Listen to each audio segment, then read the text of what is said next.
Hello and welcome back to this week's video. Guys, can you believe we've only got 18 days left until Christmas?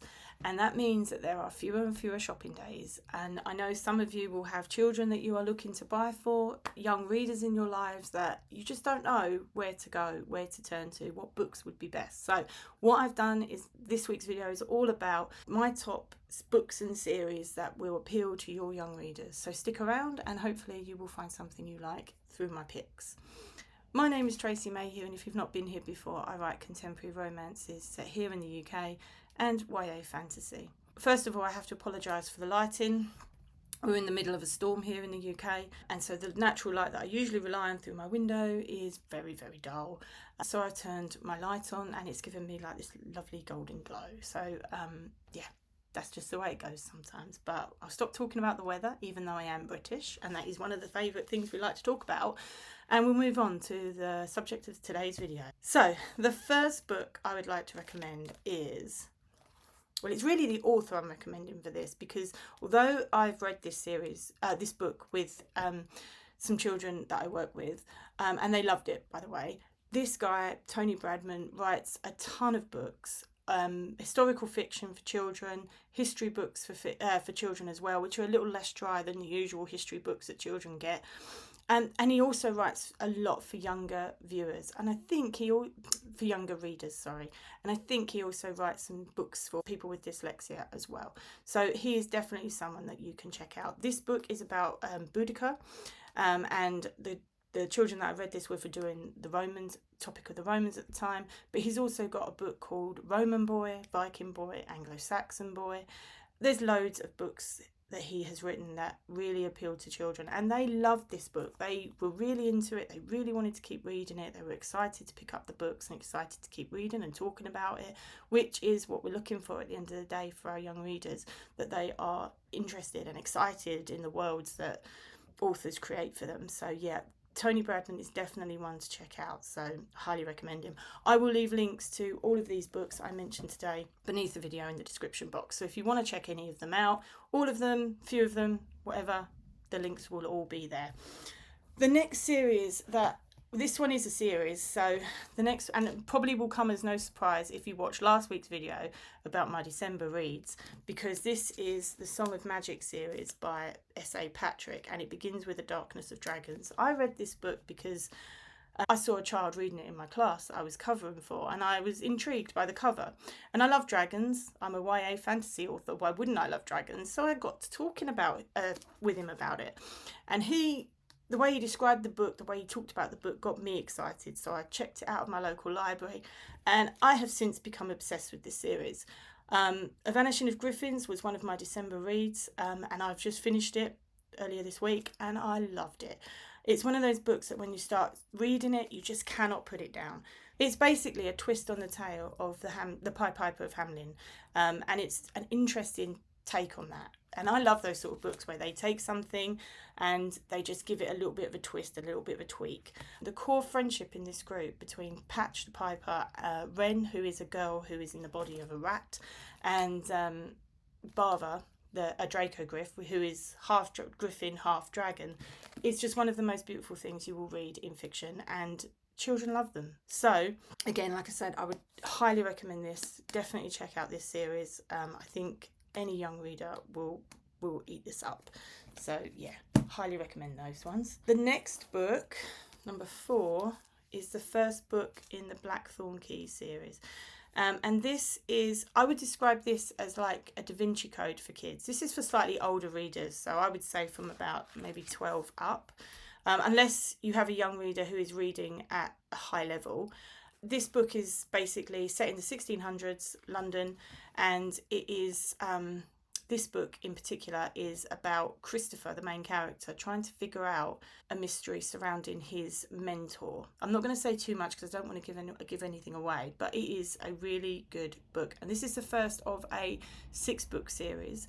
I haven't read books 4 and 5. I haven't read books 5 and 6 yet, but they are 2 books that I would like to read next year. And I would love to finish this series next year. I might actually reread this series, the whole of the series, because it's been a long while since I've read this book.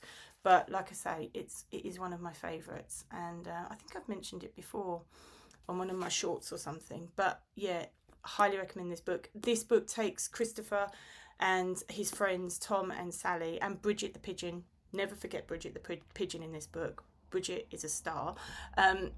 He takes the mysteries and the sleuthing, takes them all the way to the King's Court as well. So there's lots of political intrigue in some of the later books as well. And yeah, it's just really good. And the baddies are really, really dastardly in these books. So I would definitely worth checking these books out as well.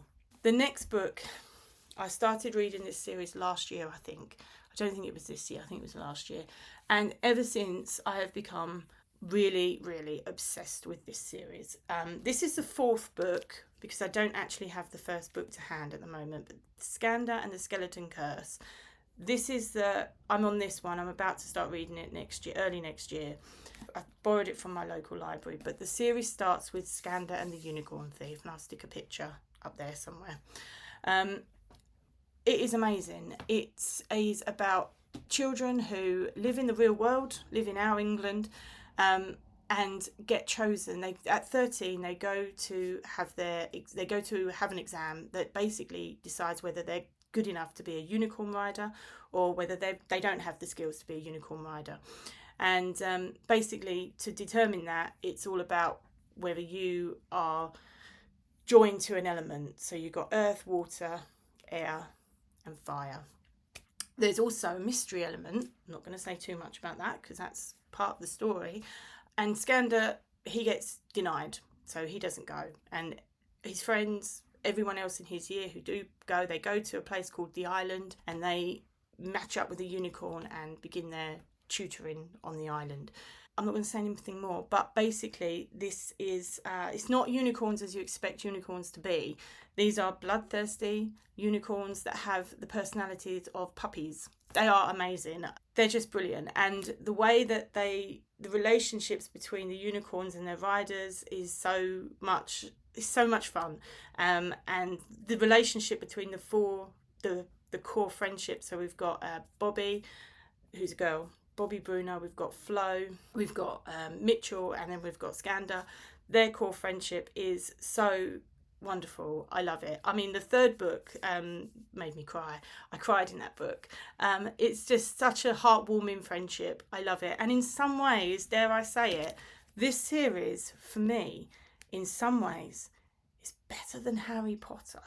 And that takes some you've got to have a really good series on your hands for me to say that, because I love Harry Potter. But yeah, in some ways, this book beats Harry Potter. So I would definitely check out, or this series, beats Harry Potter.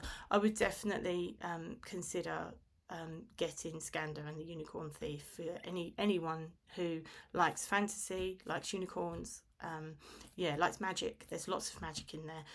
It's just brilliant. I love it. Can't say enough good things about that series. Okay, now I'm going to be a little bit cheeky here because I've obviously written children's books.